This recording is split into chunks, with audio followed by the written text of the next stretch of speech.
Sometimes I'm fine and sometimes I'm not. Sometimes I'm able to even hide it well where people, well, at least I don't think people are recognizing it. I would say everyone that was over there with us probably has some way, shape, or form, have some form of PTSD, if it's been diagnosed or not.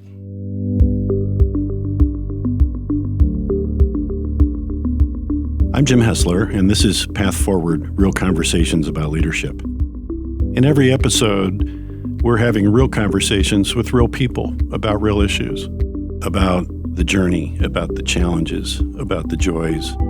One thing leaders believe is that no matter what the circumstances, no matter what the challenges, no matter how confusing or difficult things are, there's always a path forward. Leadership is a very creative process if you're doing it well. For the past 21 years, we've been teaching leadership primarily through the process of great conversations. Andrew is the Chief Technology Officer at VCTO Secure. He's got a big job, and he's also got a big full life. He's happily married, he has 2 young kids. But before starting his IT career, he was in the military, and he served in Iraq, and now he has PTSD. And it's something he's been navigating. He's been managing it for a lot of years. He's been doing a lot of work to learn how his PTSD shows up and how he can best manage it. Andrew went from not wanting to talk about his PTSD at all with anyone, but now he's sharing it openly with his family and his coworkers, and now he's coming on my show to talk about it publicly, and we really appreciate that. The truth is, even if you're not experiencing PTSD, we're all struggling with something or will at some point in our lives. And whether that's a mental or a physical health issue, welcoming a new baby into your family, maybe caring for kids, or aging parents, divorce, a death in the family, any other big changes at home. Now, all of those things impact how you show up at work every day, and your coworkers can often sense that there's something going on, and that can create a real tension. Now, in my conversation with Andrew, he models how to be a whole vulnerable person at work and to extend grace to himself and to others. Andrew, welcome to Path Forward, Real Conversations about Leadership. Thank you for having me. Andrew, can you start by filling us in on your background in the military and how it led you to IT? I went in the military around February 2003. I had a lot of family in the military, and I went in and was a military police officer for a few years and was medically retired from the military in 2006. I got out, went to school, completed my bachelor's, and I got my first job in IT, and I worked in healthcare IT for close to 10 years. Mm-hmm. And then this past year, I started working for VCTO Secure, took over as the Chief Technology Officer, and been really focused on the security and driving improvements and automation within the company. You like your work? Oh, I love it. What do you like about it? I love being able just to fix things, finding problems and fixing, and just if there's something that can be automated, I want to automate it. You like to fix things. I need more friends like you. Can we dig into your military background a little bit more? Why did you get a medical retirement? So I went over to Iraq in November of 2003, went over as what was called as a casualty replacement. So went to Kuwait. We were in holding for maybe a couple weeks, and then I worked in a jail. We had a lot of high-up generals that worked for Saddam. So we worked in the jail for a little bit, and then You're guarding some very important people. Yeah. Then I did QRF, which was a quick response force. So we would rotate. We'd be in jail some days, and we'd work like 12-hour shifts, and then we might be on QRF where we're just in a ready state. So if anything happens, we got to travel to an area. And then from there, I actually volunteered to stay in Iraq, and I went down to Baghdad, and I was put on a security team and also a marksman observer team. Layman's terms, what a lot of people would think is the movies like a sniper team. So okay. I was considered the spotter. So I did security for a full bird colonel. He was in charge of all the military police operations. He was an excellent leader to learn from and excellent just teacher just to learn from him through his actions. Yeah, interesting. So what happened then? We did a lot of would say, Is this difficult for you to talk about? can be sometimes. Well, part of it is I think with the PTSD, sometimes it's easy to get I lose my train of thought, and sometimes stressful situations can bring it out. And it varies on how it's going to impact me. Yeah, thanks for sharing that. You're welcome. So that it affects you even just in your cognitive capacity from time to time, especially when somebody sticks a microphone in your face or something. Right, exactly. And sometimes I'm fine, and sometimes I'm not. Sometimes I'm able to even hide it well, where people, well, at least I don't think people are recognizing it. Yeah. So you come back from the military. You don't need to tell us what you saw there and what you experienced, unless it's important to do so. But granted, you had some very, very difficult experiences. When I got back, I was very defensive, and part of that's the PTSD, and where I would have, and I still get angry outbursts, and occasionally I didn't want people to know I was in the military. It was kind of ashamed when I first got back because of what I had to go through, what I dealt with. But we got attacked every day, 2 weeks straight before we left. Got it. From IEDs to mortar rounds, small arms fire. I think I had a burn hole from a bullet in my uniform from when we were out one day. So there was a lot that we went through together as a group, which, that held a lot of us together to help cope and deal with it, right? Especially when we got back. Are you aware of any other people from your unit that have been diagnosed with PTSD as well? I would say everyone that was over there with us probably has some way, shape, or form, have some form of PTSD, if it's been diagnosed or not. When were you officially diagnosed with PTSD, and how did that impact you? Yeah, so it was rough first finding out I had it because I was having a lot of nightmares. So you didn't diagnose yourself? So I didn't diagnose myself, and it's just we had a debriefing when we got back from Iraq, and they said if you start seeing symptoms after a month, come back and start getting help. So I started seeing someone, and then so it was a psychiatrist and then a psychologist. I've learned a lot over the last 15 years about myself, and I've learned I got to keep learning. I've constantly seeking different ways of doing things, learning new ways to help kind of alleviate the symptoms. You've made a success out of yourself. Congratulations for that. Thank you. You're holding down a good job. Yeah. You're successfully married. Your father. I know you went back to complete your BA when you returned from Iraq. How was going back to school helpful to you? I know a lot of other veterans like myself, we felt a lot like we missed a lot when we were gone. And so it was a constant catch-up for me where I felt like I was behind in life where I was at, whereas here I am out of the service with PTSD, along with other medical issues, and it was just things kept piling up on me, and it was just beating me down, and I'm like, I got to get out of this. I can't live my life around these things holding me back. I'm going to charge ahead, and then with the VFW, it was pushing me, and everyone always behind me had my back, going to school, getting my bachelor's degree, and then I finally got my first IT job. And I got into healthcare, and then COVID happened, and I got into graduate school. I started my master's degree, where I focused on information technology leadership. It worked out well because I was able to do everything remotely. And I got to say one thing is, it would not have been impossible without my wife. Watching the kids, she took the brunt of everything, so she sacrificed a lot for me to go to school to be able to even get to that point to complete my degree. And then I completed my degree, and then 5 months on, I was coming on to VCTO Secure as their chief technology officer, where I've just hit the ground running and just learning as much as I can and just completely changing our structure and the way things are done with systems and just improving on a lot of processes.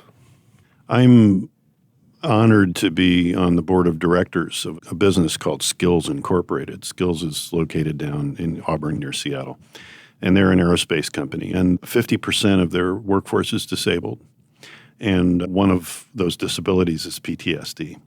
What Skills believes in, and I'm on their board, and so I believe in it pretty fervently myself too, is that when we label somebody as damaged, when we label somebody as less than, we do damage not only to that individual, but we do damage to our society. right? Right. There's just so much collateral damage when somebody doesn't get to live a fuller life because of some circle we've drawn around them and said, don't go outside this circle. So it's in all of our interests greatly to help the people that live on the fringes of our society to come in and be part of the center of it. It helps, it makes us all better. And it saves, I hate to say it, but it saves a lot of money too, right? It's economically, it makes much more sense to bring these people into a functioning role than it does to sequester them and say, let's just be super careful what we ask them for. It's how I felt when I got back, where I felt damaged and couldn't feel, where I couldn't even open up. All of us vets that have gone to war, we grew up real fast. And part of it is just, you see how quick people can lose life and how quick that can be taken away. And part of it is some of my friends that I've lost through either suicide or actually being in battle. So I kind of want to serve for them too. Just try and help out as much as I can, because they're not here and they've left like great impressions on me. Yeah. I had a team lead that was killed over on his second tour over in Iraq. And I try and hold those people that have been in my life, those values and what I've learned from them, and I try and pass those on. So you come back and you try to get back into normal life. You're dealing with a situation like PTSD. How helpful is it for you to talk about it? How helpful is it to be transparent about it? In the workplace, we want to know each other. Good leaders know what makes people tick and understand their background and things like that. But how do you talk about PTSD with the people that you work with?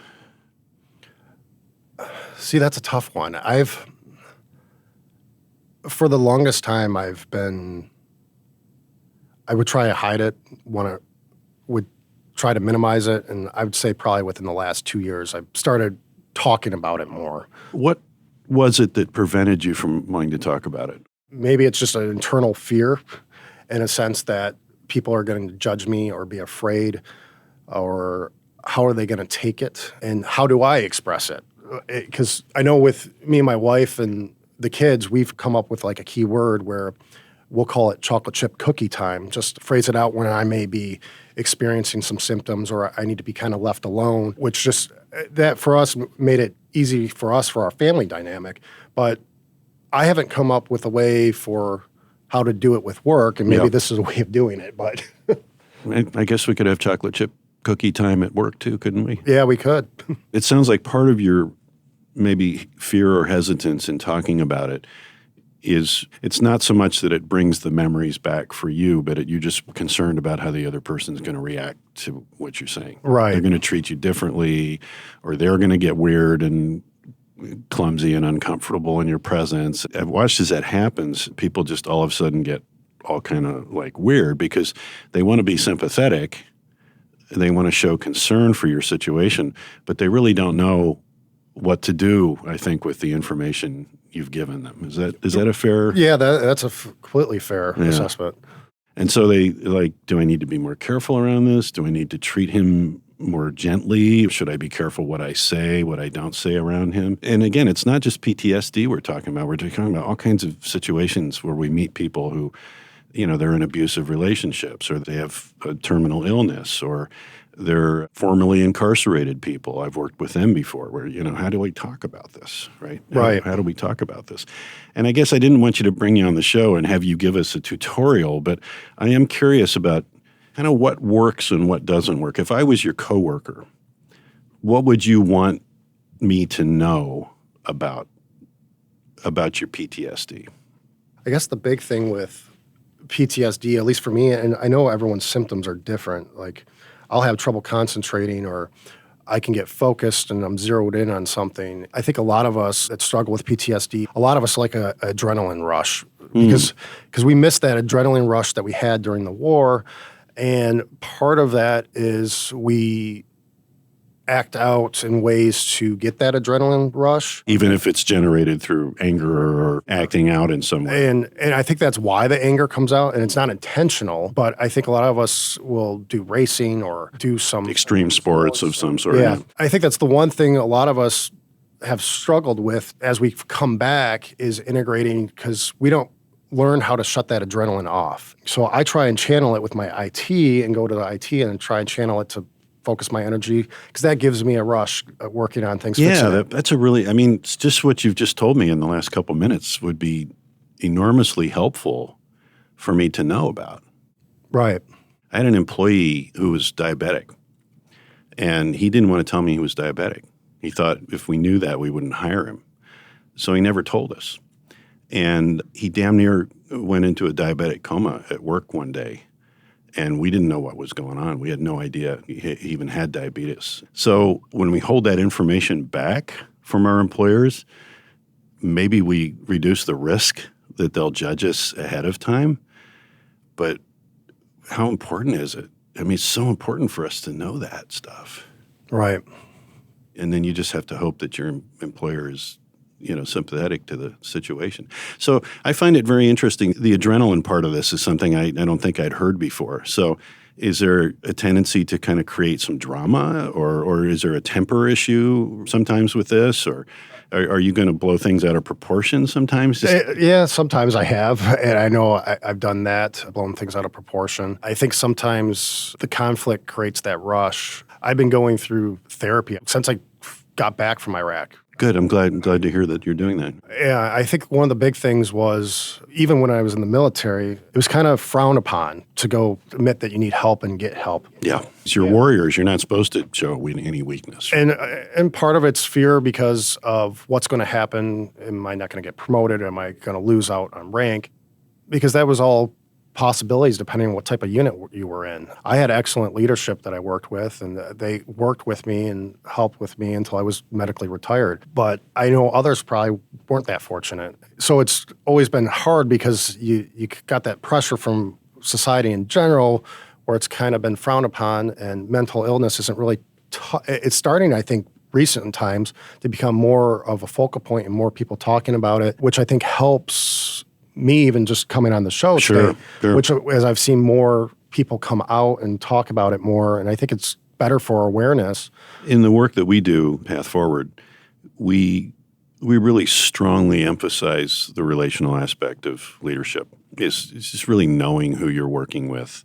I think our leadership is much stronger when we really know the people who work with us on a very personal level. And some people are uncomfortable. If they just come to work and do a good job, and if I leave them alone, that's fine. We don't have to have any relationship beyond that.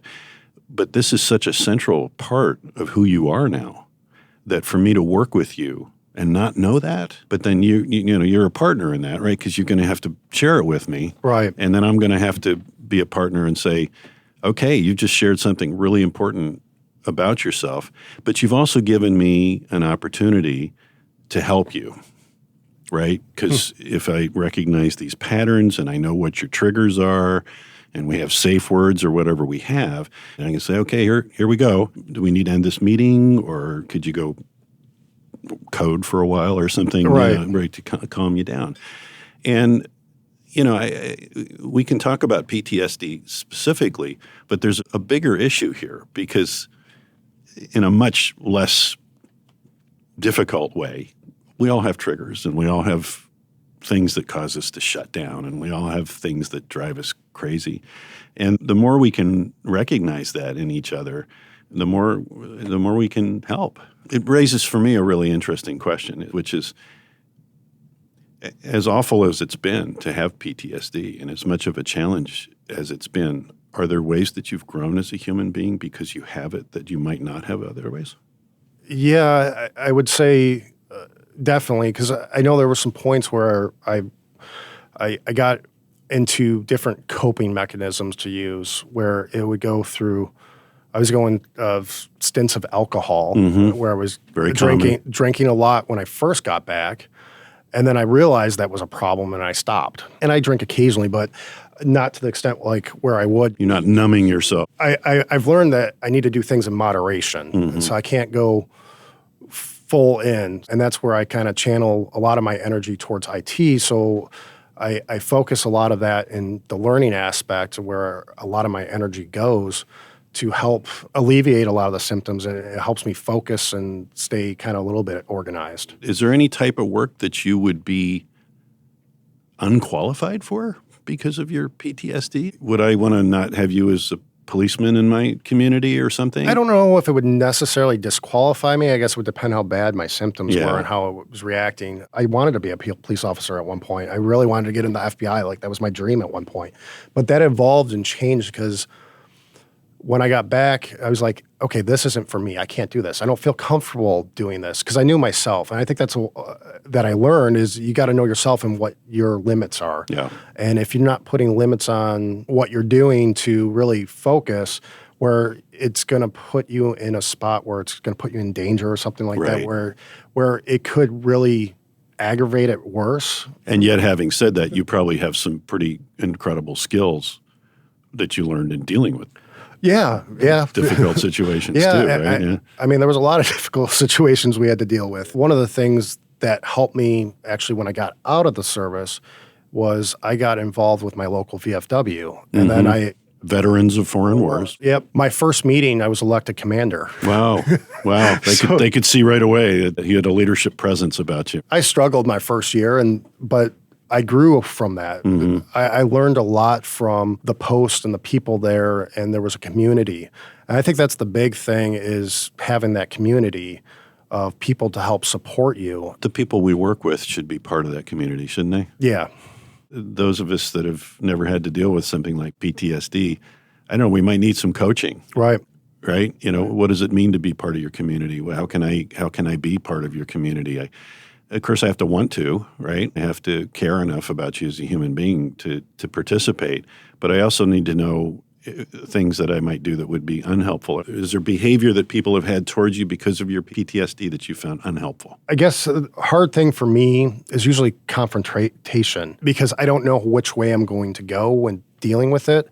So I guess the people skills is where I can struggle with a little bit. I'll either shut down and I just want to avoid it altogether, or sometimes I will overreact and have an overreaction where it doesn't work. And I've been constantly trying to grow in that to try and get somewhere in the middle where it's not so one-sided either way. Because if I go back being passive, then I feel like I didn't express my opinion and then I feel unheard. What I'm reacting to as you say that is that, that very well might be part of your PTSD story, but it's also a very common story. Right.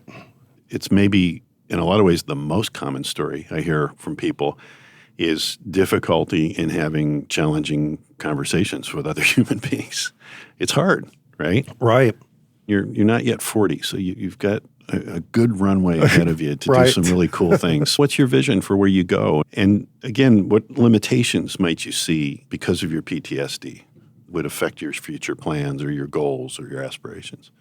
I've kind of learned that I need to kind of force myself into situations because if I avoid it altogether, then I either miss out on something or don't experience something. The big thing is like large crowds, group settings where I can really be a little bit nervous, or sometimes I get so fearful like I'm going to be attacked or something's going to go off. That's where it gets a little bit hard, where I've had to sometimes force myself to go to those events and be like, keep telling myself, okay, it's going to be fine.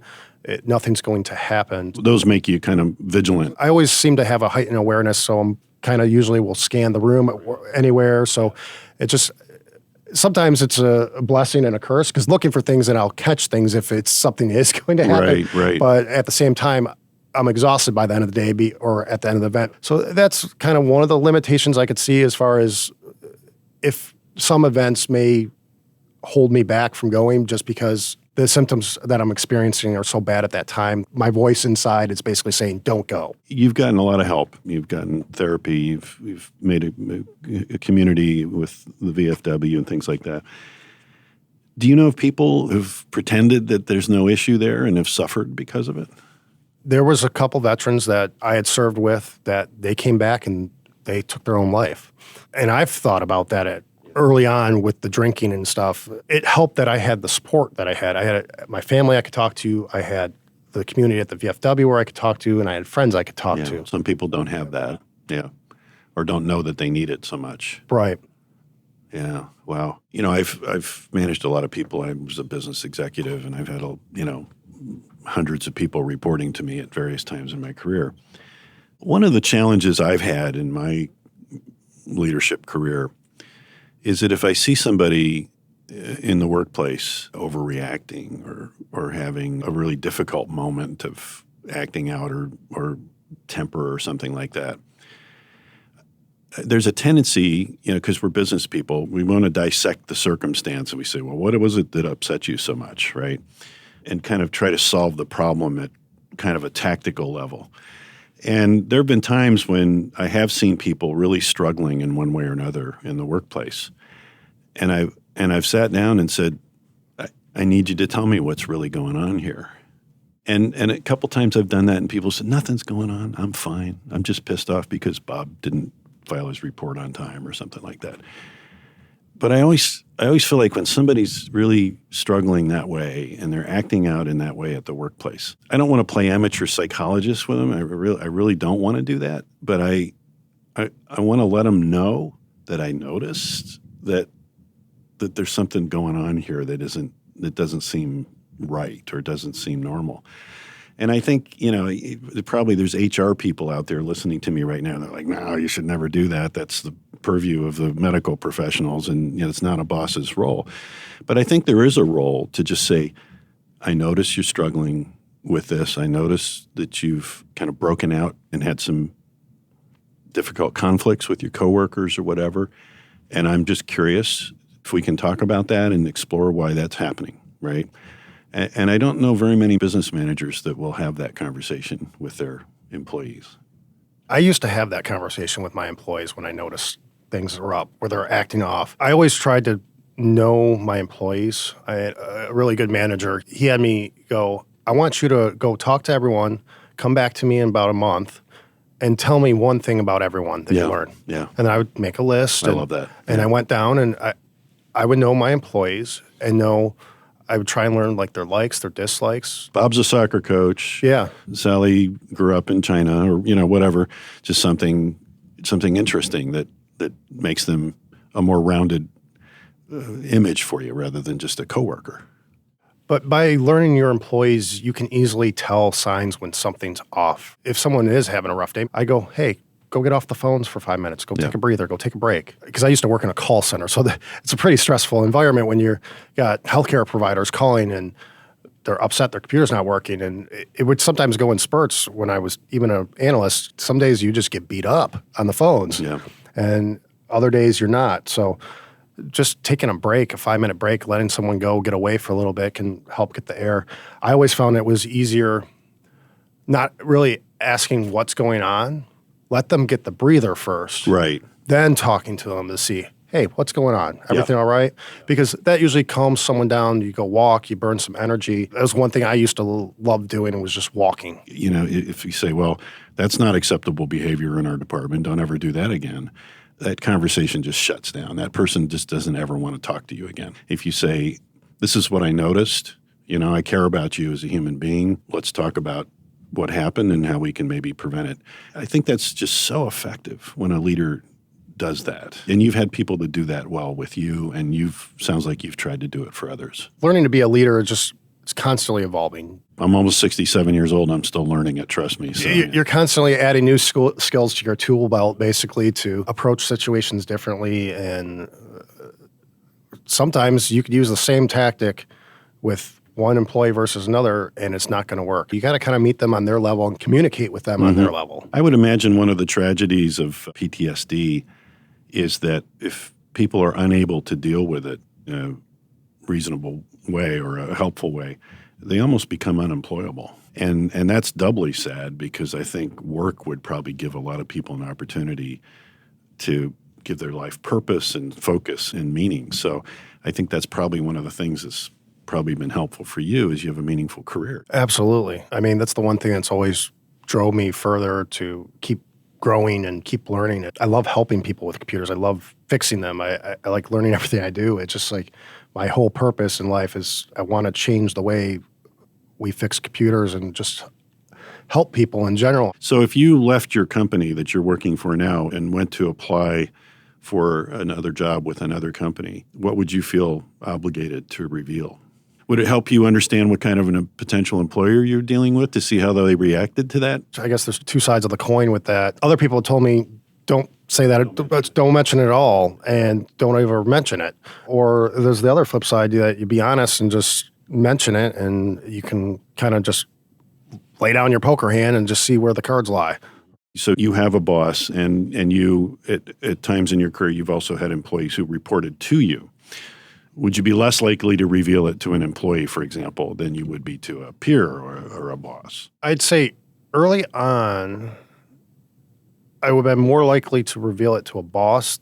But as I have grown, it's more that I felt more comfortable exploring that and being a little bit more open, where I was more open with my colleagues about it. Right now with my team, I've been pretty open with them. And so if someone wants to ask me a question, sure, I'll answer. I've found that most employees really appreciate that sort of transparency from their boss. There's something about humbling yourself to the people that you work with that's really powerful and courageous and typically very well respected. Now, if you're wearing a hair shirt all the time and you're always complaining about it and you're talking about yourself as a victim over and over and over again, people will get tired of that. But if you just say, hey, listen, this working relationship we have is very important. We're going to be spending a lot of time together, and I think you should know this about me. I can't imagine too many employees saying, oh, crap, I wish he hadn't told me that. I think it's pretty much the opposite in my experience. And I hope you've had positive experiences primarily when you share this.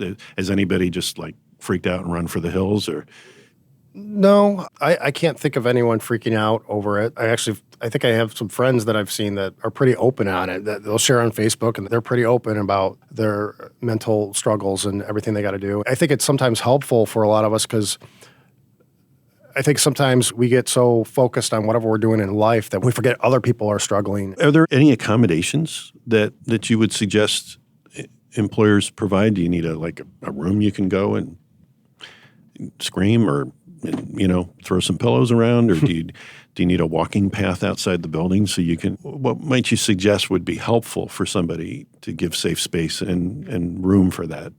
I like both those thoughts. The pillows might help on some days. No, I think the walking would be good, at least for me, a little place just to be able to walk, or a path, or a quiet place to think, or sometimes just a room to go to be in silence. I think that sometimes is good to help calm you down and breathe. And I know other veterans might have other tips or tricks that work better for them. But we can ask, that's a fair question to ask, isn't it? Right. If you have an employee and that this has come up in conversation, I think that a responsible leader would say, what do we need to do so that you can deal with these situations successfully, right? Right. But it's a question. And it's not only a question you ask for people with PTSD. Right. It's a question you ask for all your employees all the time, right? Right. What do you need? How can we create a structure and an environment around you here that brings out the best and helps you sand off the rough spots that you have that are going to come up from time to time? And how can I recognize, this is, kids who have behavioral problems, often it's a process of learning their triggers. There's certain things that people say or do, or smells or food or whatever, the sound of a passing truck. There's a million things that can set people off. So we ask about stuff like that. We just say, what do I need to know about you to be a good partner to you, to be a good friend, a good leader, a good coworker? And like I said, it's a question that is often not asked. And it's sad because then that employee will walk out the door, take their talents with them because nobody took the time to get to know them.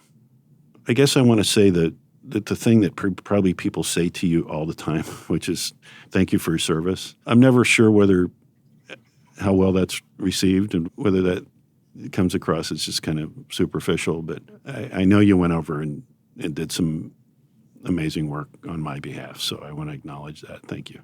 Thank you. No, I'd say early on when I first got back, it used to bother me. Yeah, I've heard that from others. Now I'm more appreciative for it, but earlier on when I first got back, because everything was so real to me, I had some good friends that encouraged me out of that stage, and then getting involved with the VFW, that helped because there's a motto among the posts, there's no one left behind type deal, where there's a lot of Vietnam vets who were spit on when they got home. And they've always made it a point to say thank you to the service for me. And so once I learned a little bit more about it and got involved with the VFW, I was like, oh. You got more comfortable. I got more comfortable with it. I'm a very kind of curious and interrogative person. I want to know people well. It's just kind of my impulse. But I always worry, am I pushing too far? Am I making the other person uncomfortable by making those sorts of inquiries? I will say that my track record is pretty good because I find that when you want to have a real conversation with somebody, there may be some initial resistance to that, but once you get into the conversation, it can be life-changing, really, for both parties. My dad fought in World War II, and I think that generation was famously unwilling to talk about their war experiences. And I wonder how many World War II veterans or Korean veterans just suffered terribly to the end of their days because they could never come back and talk about what they did. Right. Well, I just met you today, but I'm already very confident that you'll have quite a positive legacy with the way that you talk about your situation, with your openness, your courage. I'm honored that we had this conversation today. Thank you very much. Oh, thank you. Thank you for having me, Jim. What I'm taking away from the conversation with Andrew is it's a reminder that it's hard to know how much we should share with our coworkers about what's going on in our personal life. Ideally, we're in a situation where that sharing is respected, where there's a trusting space for that information to be shared. And it's also important that we get the accommodations that we might need. I would tend to argue that sharing more is better than sharing less. I think the people that work with you will very likely support you if they know more about you. They're probably struggling with issues of their own. If you're in a management position and you sense that one of your employees is struggling for some reason, if you see behaviors that seem awkward or off, you don't have to accuse them of anything, but you certainly can inquire. How are you doing? I noticed, in this meeting that you reacted in a certain way, or there's times when I feel you shut down. You want to give examples when you do that, but don't let somebody flail and suffer and underperform without saying something about it. Now, how much they want to share with you about what's actually going on has to be up to them, but you need to open that door whenever you can and let them know that you've noticed. We talk about that a lot in our leadership workshop, is just noticing people, paying attention to them, letting them know that you see them as a human being who's worthy of your curiosity. Now, if you don't work in a supportive environment, if you don't have a level of trust in the workplace, I think what you just need to do is build your support system outside of work as best you can. Now, this transparency about things like PTSD also applies to the interview process and the evaluation process when you're applying for a job. I think that you probably should share anything that would materially impact your performance on the job or to result in any accommodations being required for that. I think that as an employer, as a person who's hired and employed people, hundreds of people over the years, I would rather know that and have an opportunity to work with the person on that issue than to not know it and find out about it later. When you create relationships with the people at work, you always have to remember as a manager that this is one of the most important relationships they have and may be a transformative and critical relationship that affects the rest of their lives. So, why not be open? Why not extend trust? Why not get deep and personal? It's life. Work is life, and life is work.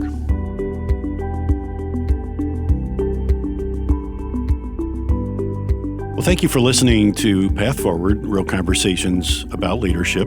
If you enjoyed this episode, really appreciate it if you let us know. You can rate and review the show on Spotify and on Apple Podcasts. Special thanks to all my guests for the level of vulnerability they took in sharing their stories. If you'd like to be a guest on Path Forward, please reach out via the contact form on my website, pathforwardleadership.com. That's also where you can learn more about our show, my upcoming book, and my leadership services. This episode is produced by Large Media. You can find them at larjmedia.com. As always, thank you for listening. I'm Jim Hessler, and this is Path Forward.